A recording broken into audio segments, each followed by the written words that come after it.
Ser podcast. Las 7 de hoy por hoy. Ser podcast. Hola, muy buenos días. Han hecho falta 19 días de fallas en Valencia para que el presidente de la Generalitat se deje ver en el balcón del ayuntamiento, el lugar que suelen frecuentar los políticos. Carlos Mazón se presentó allí anoche para ver la crema, se presentó en la última noche de las fiestas, en penumbra, cuando el foco está puesto en el monumento que se quema y cuando la gente no se puede acercar al balcón como lo hace, por ejemplo, durante la mascletá, a plena luz del día. Se le vio detrás de la fallera mayor. Muchas gracias.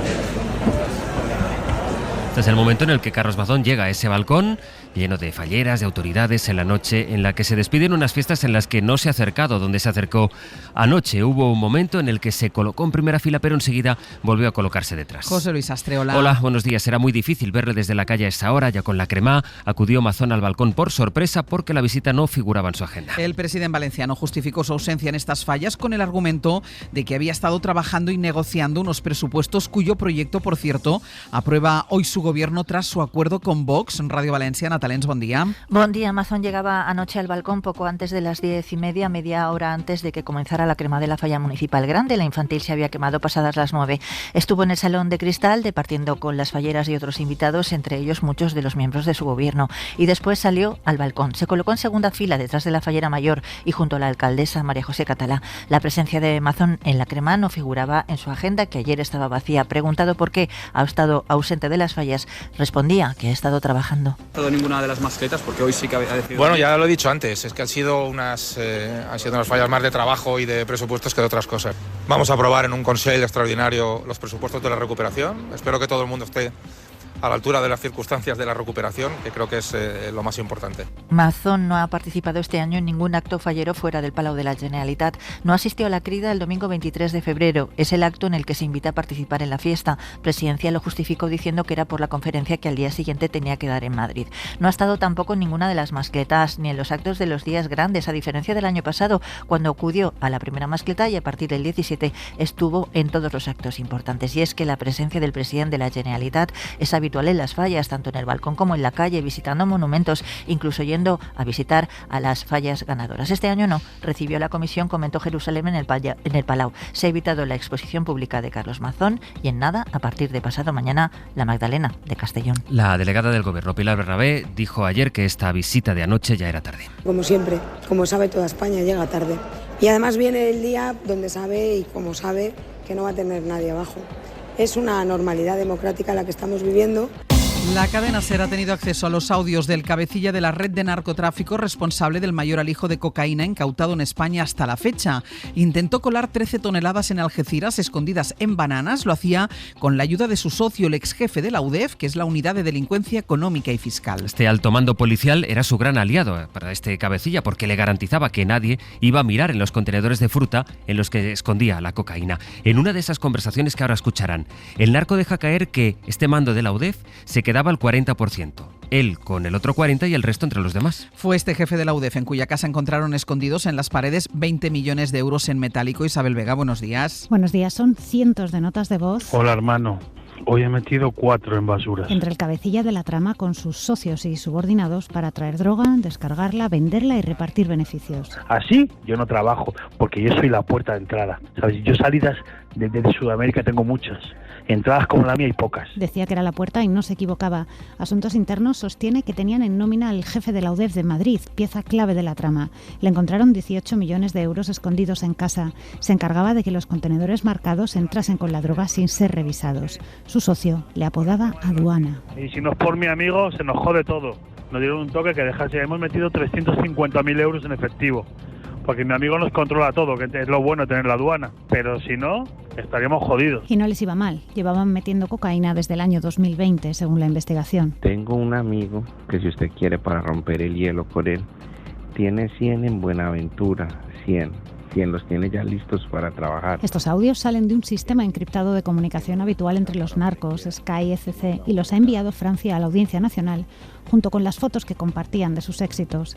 Abundan los fajos de billetes y las muestras de la droga que colaban entre piñas o calabazas. Así empieza un jueves que tiene dos grandes previsiones: la cumbre de Bruselas para debatir el rearme europeo y aquí en España las votaciones en el Congreso que pueden evidenciar las divisiones del gobierno y en la izquierda precisamente sobre el aumento del gasto militar. Hoy por hoy noticias. Ser Podcast. Con Moscú y Kiev aún muy lejos de algo que se parezca a un alto el fuego y cuando Israel ha retomado su ofensiva por tierra y aire en la Franja de Gaza, los líderes de los 27 países de la Unión se reunirán hoy y mañana en Bruselas para debatir en qué se traduce esa idea del rearme europeo, también para decidir de una vez cuál es su sitio ante las constantes desplantes de Donald Trump. Isabel Fernández Pedrote, buenos días. Hola, Ángeles, buenos días. Para lo primero, para el aumento del gasto en defensa, la presidenta de la Comisión, Ursula von der Leyen, presentó ayer su plan.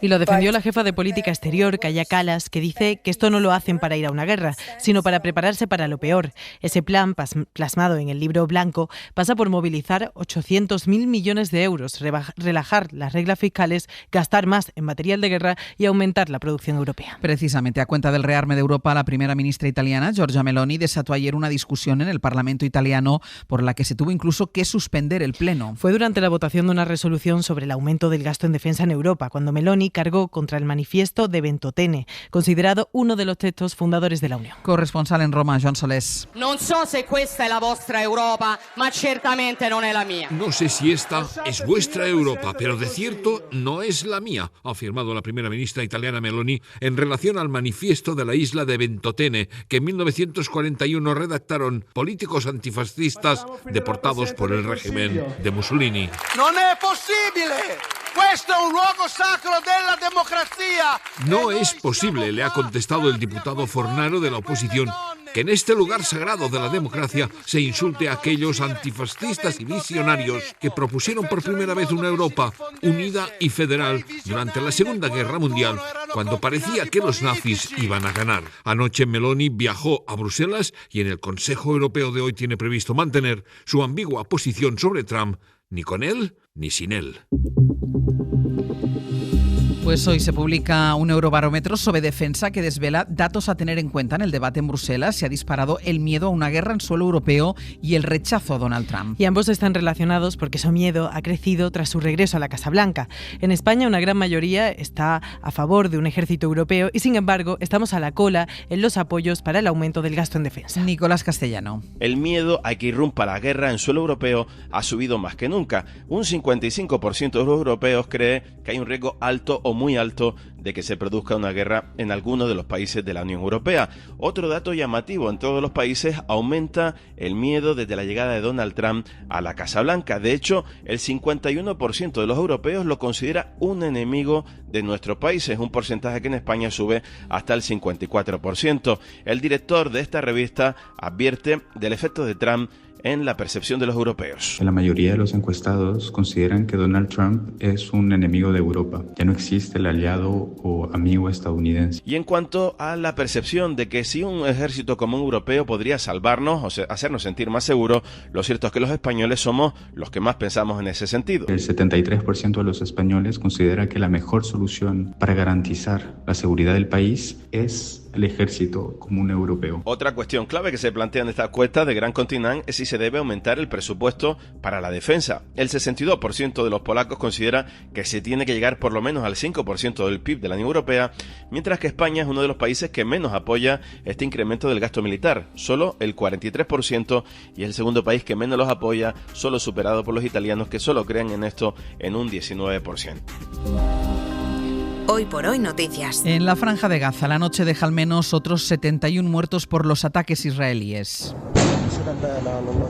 Ayer fueron al menos otros 70 fallecidos y el martes más de 400. Son las cifras de la reanudación de una ofensiva que ahora también vuelve a ser terrestre. Israel ha vuelto a tomar también el control del corredor que divide el norte y el sur del enclave.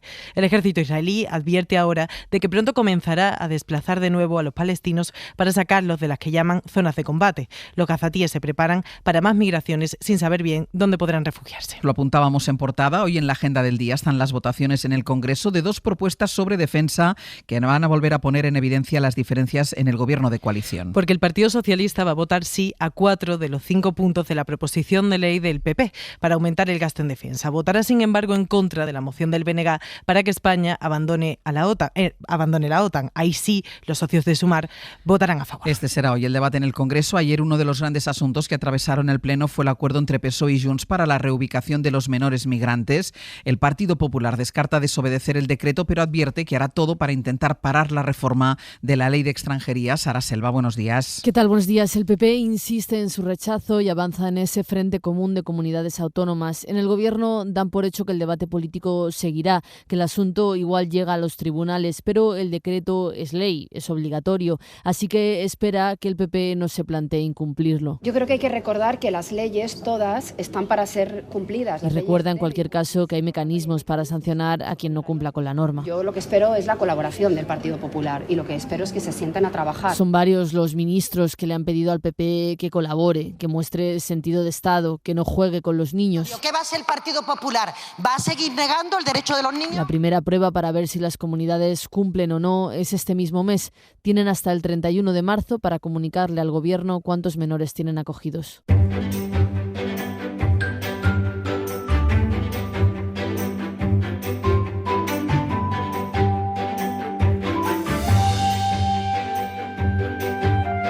En este tramo de Radio Noticias de Asturias con Jesús Martín. ¿Qué tal? Muy buenos días. Muy buenos días. Y de Euskadi con Isabel León, Egunon. ¿Qué tal, Egunon? Mira, vamos con algo tan asturiano como la fabada, que es un plato, parece ser en peligro, al menos en peligro, no sé si de extinción. Una plaga ha arruinado la cosecha de faba autóctona y ahora lo que se sirve en restaurantes, Jesús, es fabada menos asturiana. Sí, porque a grandes males, grandes remedios. Entonces, pues sustituimos la faba asturiana por faba venida de Sudamérica, fundamentalmente de Bolivia. Hay un hongo por ahí circulando por el Principado, a ver si lo digo bien, el Anthracnossis, que junto a la meteorología que no ha sido muy propicia o muy proclive en los últimos tiempos, pues hace que la producción haya descendido de una forma importante. En concreto, hablan de hasta un 70% con respecto a los últimos años.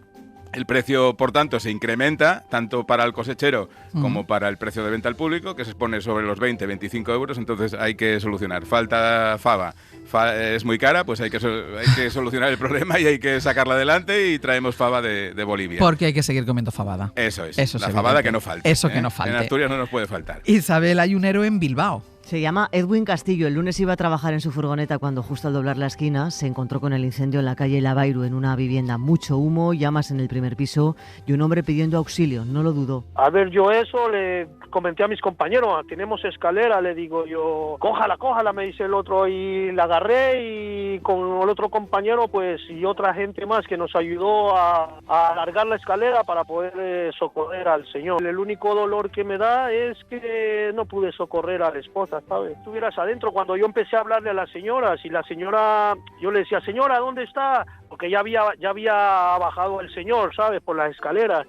Y me quedé adentro queriendo auxiliar a la señora, pero no contestaba. Yo solo escuché que tocaban la madera, así. Trataba de avisarles de que estaba allí, pero no llegó. Rescataba, nos contaba en Radio Bilbao, un hombre de 78 años. No le dio tiempo a llegar a ella, que estaba en una silla de ruedas y falleció en el incendio. Y sí, la fabada es indiscutiblemente asturiana, ya no digo yo, la Asturias patria querida, que ha sonado en Times Square, en Nueva York. Sonaba porque la banda de gaitas Villa Decisión ganó el primer premio a la mejor banda extranjera en el desfile de San Patricio, que se celebró este pasado lunes en la Quinta Avenida de Nueva York. Así que, si te parece, les escuchamos un poco y ya nos despedimos. Ahí por suenan. Favor.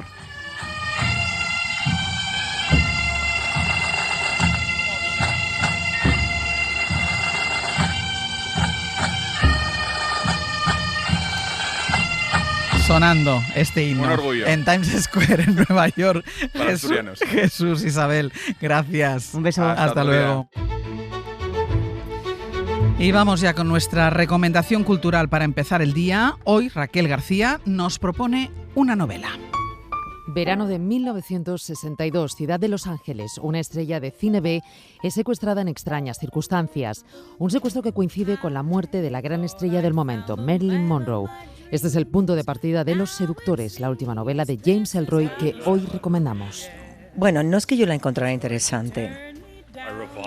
Sencillamente la utilicé para que encajara en mi diseño, en mi trama, No se trata de una novela de Marilyn Monroe. Es pequeña, es un personaje pequeño realmente en el libro. La novela trata de 1962 en Los Ángeles. Y esto es todo. Más Elroy que nunca, con ese estilo directo y cortante, de frases cortas y ritmo trepidante, el autor estadounidense, leyenda viva del noir contemporáneo, vuelve a atraparnos con esta historia que de nuevo protagoniza el ex policía corrupto y extorsionador Freddy Otas. Bueno, tiene una memoria fotográfica muy buena, utiliza métodos policíacos de un criminólogo alemán. Es obsesivo, es brutal y quiere encontrar la verdad. Fiel a su reputación de escritor incómodo, a sus 76 años, Elroy, autor de las famosas L.A. Confidential y La Dalia Negra, asegura sentirse cada vez mejor haciendo lo que hace y no piensa dejar de hacerlo hasta el final de su vida. Para no perderte ningún episodio, síguenos en la aplicación o la web de la SER, Podium Podcast o tu plataforma de audio favorita.